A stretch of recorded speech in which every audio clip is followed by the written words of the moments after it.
Continuing on with our consideration of Revelation, after Jesus has sent his letters to the 7 congregations, John sees an open door in heaven, and he hears a loud voice like a trumpet saying, "Come up here, and I will show you the things that must take place."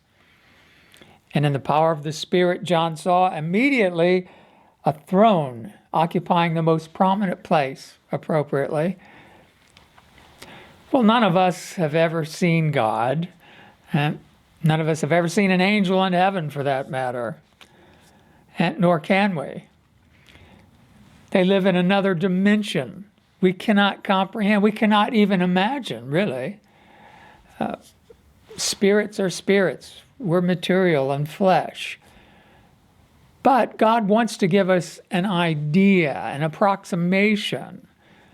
And so John is inspired to write that the one seated on the throne had the appearance of a jasper stone and a sardis stone. And all around the throne was a rainbow like an emerald in appearance.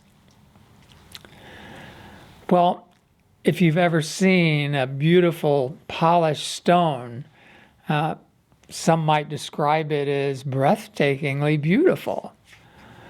And apparently that is the idea that God is trying to get across here. If you were to be transported to heaven and literally see God, he would undoubtedly be breathtakingly beautiful. The most beautiful thing or person you would ever see. He is the source of all beauty, right? He invented beauty because he is beautiful. So it would be a jaw-dropping experience for you, I'm sure. Well, John next sees that all around the throne are 24 thrones, and on these thrones I saw 24 elders dressed in white garments, and on their heads golden crowns. Well, the Watchtower identifies these 24 elders as the 144,000. Is that correct? Yes, it is. How do we know? Well, for one thing, angels, multitudes of angels, millions of angels, are never described as wearing crowns or sitting on thrones. They are ministers of God, servants, messengers. But to really appreciate this and how interconnected everything is, the very last thing Jesus said when he was closing out his letter to the Laodicean congregation, in verse 21 of that previous chapter, he says, "To the one who conquers, I will grant to sit down with me on my throne, just as I conquered and sat down with my Father on his throne." So there you go, 24 thrones. Also, they're dressed in white garments and have crowns. Jesus also mentioned in his letters to the congregations that if you're faithful, you will walk in white garments. And be vigilant so that no one takes your crown. It's not that anointed Christians are wearing crowns now, but they've been given a promise. And it's up to them to make good on the promise given them and not let anyone take their crown. So obviously, this symbol of 24 elders represents the entirety of the 144,000. And it's interesting, the Watchtower has pointed out that the Levitical priests were divided into 24 divisions, and they served on a rotating basis 2 weeks out of every year at the tabernacle. Okay, then these 4 living creatures, which we know are cherubs. Won't spend any more time in that 4th chapter. The 5th chapter as well, we're introduced to this scroll, and no one was found worthy of opening the scroll. But wait, John is told, "Stop weeping. Look, the Lion of the tribe of Judah, the Root of David, has conquered so as to open the scroll and its 7 seals." So now we get into the interesting stuff here.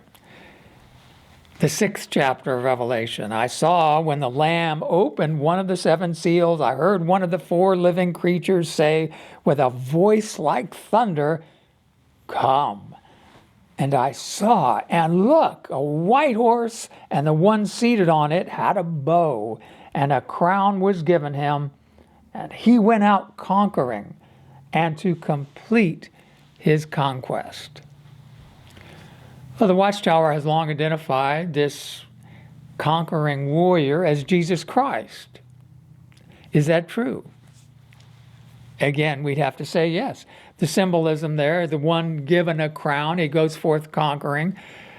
The 110th Psalm, Jehovah says, "Sit at my right hand until I place your enemies as a stool for your feet." And then you go forth conquering. So that's the whole point of Jesus becoming king, to conquer all of his enemies. And unfortunately, Jehovah and Jesus have many enemies. Some of them are heavenly, spirit creatures, and many people on the earth simply do not want God telling them what to do, and hence refuse to submit themselves to his king, and are consequently destined to fight against him and be conquered. Well, when he opened the 2nd seal, I heard the second living creature say, "Come." Another came out, a fiery colored horse, and it was granted to the one seated on it to take away peace from the earth, so that they should slaughter one another. And he was given a great sword. Well, here's where the Watchtower jumps off the track, right? World War I, that was the Great War. How many million men? Well, it's estimated less than 20 million. That's a lot, but compared to the population, I think I'll just go ahead and consider the 3rd seal is opened and a black horse comes out. It represents famine and food shortage. And then the 4th seal is opened. And I heard the voice of the 4th living creature say, "Come."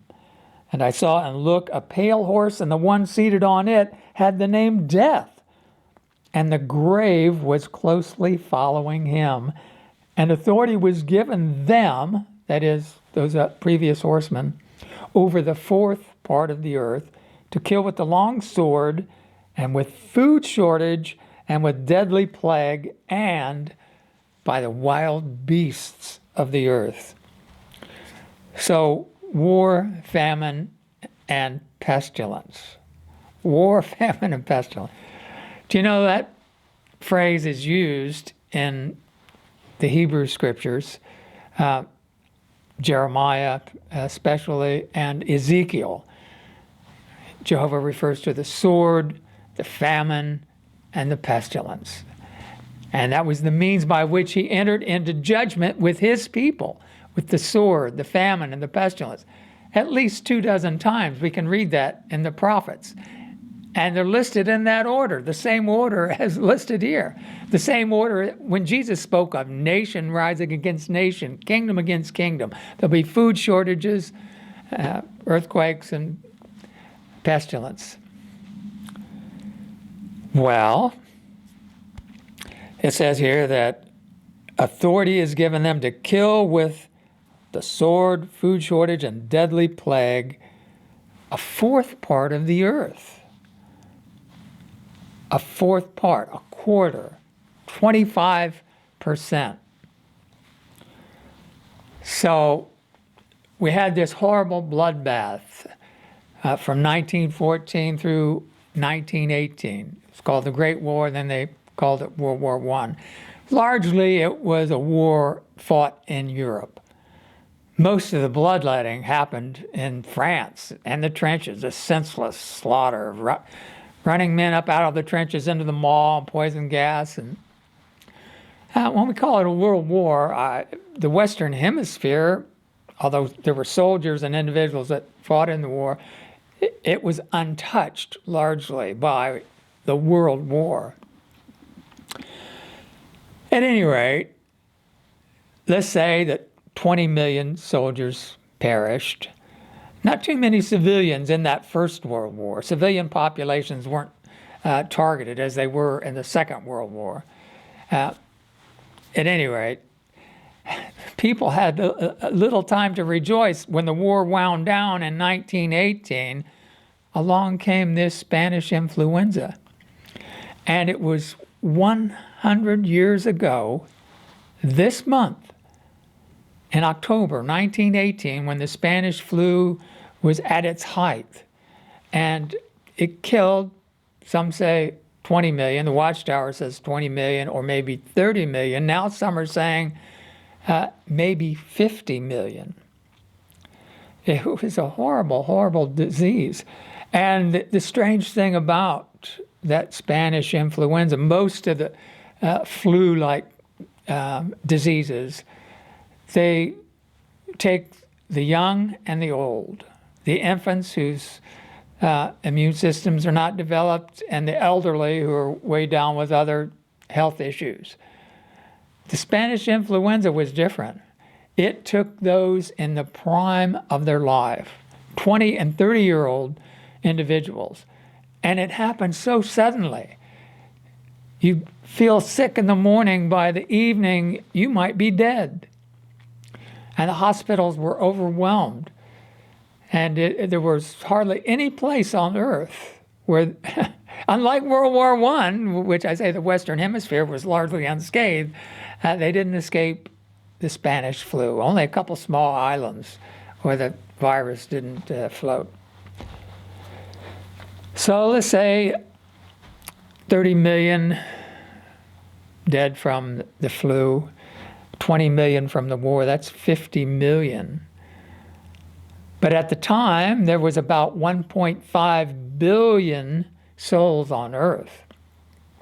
So 50 million represents about 3%, not anywhere near a quarter of mankind. Well, the Watchtower is working those numbers. They're smart enough. They realize that, how can we make this work? Well, they add the deaths from World War II to that to that death toll. And as far as the pestilence goes, there hasn't been anything like the Spanish flu since 1918. Thank God for that. But the Watchtower considers diseases like heart disease and cancer. So they pad the death toll up with that. But there's no comparison. Heart disease and cancer or whatever, those are lifestyle diseases. And you don't come down with it, and they're not communicable. It takes years to develop. It's not a pestilence. Cancer and heart disease, AIDS might be classified as a pestilence, but it's largely been contained. And you can avoid getting AIDS pretty easily, right? So even padding up the numbers, the problem the Watchtower has with doing that is the population is increasing faster than the death rate. And now we're almost 7.5 billion. So at no point from 1914 to the present has there ever been a huge population reduction, as the scriptures indicate that there will be. The things that must take place, a quarter of mankind, approximately. I don't know. I believe the Bible. I believe that what Jesus is relating to us here is true, and obviously it hasn't occurred yet. And that's my whole message. But it's not distant future. I mean, I watch comings and goings in the world pretty closely, and every day there's a new war game somewhere, or a new weapon that is being tested, or a new ICBM missile is launched, or a hypersonic they're tuning up and letting the other side know that they're ready for war, bring it on. Meanwhile, the United States is conducting cyber war against Russia and blaming Russia for conducting cyber war. And some American politicians have stated that any sort of cyber attack on United States infrastructure is an act of war. So they're conducting war games now in Ukraine. An American pilot crashed flying, doing war games in the Ukraine, right on Russia's border. And Russia has massed all their military equipment up there as well. So there's so many flashpoints where conceivably there could be a conflagration. World War I started with an assassin's bullet. Actually, I think he popped 3 bullets into him, but didn't take much, did it? Because the situation had developed where it just took a spark. And that's where we are now. Who knows? There's nothing in the scriptures that indicates what that spark will be, except whenever it is they are saying peace and security. Boom. And that begins, not Armageddon, not the tribulation, the presence. Well, if you're interested in considering some of the facts here about that I've presented, there's a chapter in the book, Jehovah himself has become king, called The Sign. And I consider the evidence that the Watchtower has presented to see if it actually measures up. One of the most conspicuous contradictions is the fact that Jesus said, when you see all of these things occurring, and even by the Watchtower's own reckoning, we haven't seen all of these things. For example, the Watchtower used to say that men were becoming faint with fear. That was what Luke recorded, the 21st chapter of Luke. Men will be faint out of fear and expectation of the things coming upon the inhabited earth. You'll see fearful sights from heaven. Well, the Watchtower used to say that that was evident from World War I on, that the fear in society in general was a fulfillment of that prophecy. And now they're saying, well, no, that's not the case. This will happen in the future. So we haven't seen all of these things, even according to the Watchtower. But when Jesus said, when you see all these things, it would seem to be that an individual persons will see all of these things. And we haven't seen all of these things. We haven't seen any of these things. Have you seen World War I? Did you experience the Spanish influenza? My wife was indirectly impacted by the Spanish influenza because her great-grandmother died. She was a mother, and it turned out that her children were orphaned by this Spanish flu. But that was, 4 generations back for her. So there's no one living now that was of age when World War I began, or even when the Spanish flu ravaged the earth. So when Jesus said, when you see all of these things, know that I'm near at the door. Haven't seen all of these things. Well, there's more. Let's take it down to the 6th seal.